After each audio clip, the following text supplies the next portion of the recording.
Hello Internet, I'm the Disney Brain and welcome to the Girl Meets World review. Last time, we were given a touching fan tribute like no other. This time around, we're talking about the future. Spoiler warning now, you all know the drill. With all that said, let's dive into Girl Meets Sweet 16. We start things off with Riley and Maya having an, interesting conversation about 16th birthdays. This segues into the latest Mr. Matthews lesson regarding life landmarks. This functions on two separate planes. The narrative here is about preparing for the future by knowing your past, which, generally speaking, is what history is really all about. But on a larger plane, this episode could also be viewed as a clever and kind of heartbreaking parallel to the state of the show itself, but we'll get there.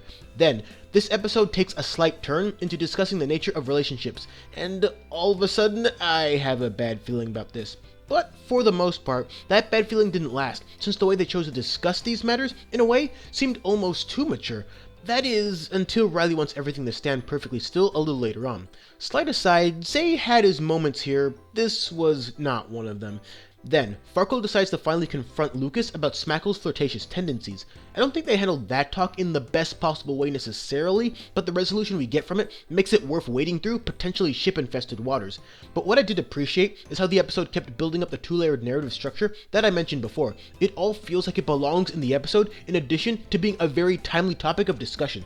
Then, we get to the scene. You all know the one. You could pretty much predict that it wasn't going to go down a much darker path, since Lucas has never expressed any real interest in Smackle before, and probably wouldn't be unfaithful anyways, but the setup was interesting regardless, and it gives us an amazing look into the unique psychology of one Isadora Smackle. As early as Season 2, Smackle was projecting feelings onto Lucas to a certain extent, a defense mechanism built to counter what feelings she may potentially have. But now, we know all of that was more in line of displacement, a different defense mechanism, wherein her feelings for Farkle are being redirected towards Lucas because she's neither fully aware of, nor completely comfortable with, the emotions that her and Farkle share. These two never cease to amaze me. Then, we're back in the classroom where the three main pairs discuss what their landmarks have taught them, and pretty much all of that is in line with how we already view the characters. Maya says hope isn't for suckers, and I, for one, really hope she's right. And the episode concludes with a major decision to be made on the part of Topanga, who's just been offered a partner position at a London law firm. And all of a sudden, life sends you a curveball, as life often does. And next week, we'll see just how much things change during the season and possibly series finale. And that's Girl Meets Sweet 16, an episode that once again subverts expectations to deliver potent moments and a resonating message. Any other show would have turned an episode with this title into a series of absurd misadventures leading up to a surprise party for some downtrodden cast member who thinks everyone forgot or something, but not here. Here, what we get is a discussion about the future, which I would argue is never too early to be thinking about, even from the perspective of high school freshmen. Riley's push and pull within this episode is a highlight, because it not only gets at her own uncertainty about certain elements of life, but it also serves as an in-show representation of what we, the fandom, are going through right now. Riley wants to keep advancing and growing up early on, similar to how we, the viewership, want the same thing from the show. But once she realizes that the future is unclear, she wants everything to stop and wants to hold on to what she knows she has now, just like most of us here. I can't say for sure if the writers knew what was up before crafting this episode, but it sure feels like they did. It felt like they were once again speaking to us as an audience through the characters and the plot they find themselves in. And even if we can't predict the future, we can prepare ourselves for it, both by looking at what we've done and looking at decisions yet to be made. And after you've done all of that, sometimes hope is all that remains, which is as strong a force as any as far as I'm concerned. Whether or not the metaphorical nature of this episode is intentional or not, its timing could not be more perfect, and you can feel it throughout. It's as if several choice lines of dialogue are directed specifically at the morbid situation that Girl Meets World is facing now. But the episode never goes overboard with that scope by keeping things in proper perspective for the characters, and the end result is an episode with beautiful duality that works maybe even better here than it did back in Girl Meets Legacy. And the raw emotions, especially during the closing scene, felt way too real to fabricate. You all saw this next point coming. Let's talk about Smackle.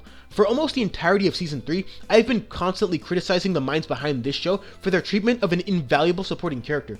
Now, I don't think I was wrong for calling them out on how they were using Smackle in several prior episodes, but at least they gave us great context for it. Smackle's insecurities make a ton of sense given the person we know her to be. Emotions and the relationships that come of them are still a pretty novel concept for all of the characters, especially the one who has the hardest time dealing with social experiences.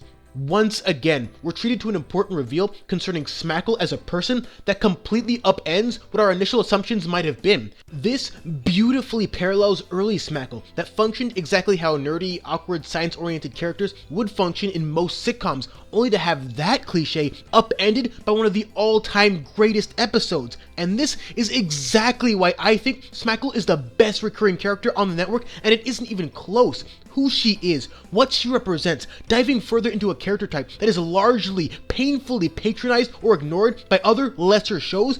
I honestly can't find the words to properly describe just how important this is. It means so much to me personally, no denying that, but I bet I'm not the only one. All in all, I think Girl Meets Sweet 16 packed a lot into a little. It's similar to Girl Meets Bear in the sense that both episodes embrace the grander narrative of change more directly, and both are important without feeling overly lengthy, thanks in part to no subplots. I came in expecting part 1 of the season finale to be good, but I think it was even better than that. I wouldn't call it better than Great Lady or Upstate, but I do think this is one of the smarter episodes of season 3, even with some not so smart elements hovering around. Even though Topanga's decision is still to come, Disney Channel, regrettably, made theirs. But several shows went through the same thing before fan uproar brought them back. Look no further than the recently revived and very high quality Young Justice. So we too can use history to help us change destiny, and hopefully this time our voices will be heard, our pleas recognized, and our fight won. But until then, thanks for watching. I like you so much that when I'm 16, I'll tell you to go study in Sweden if you really want to.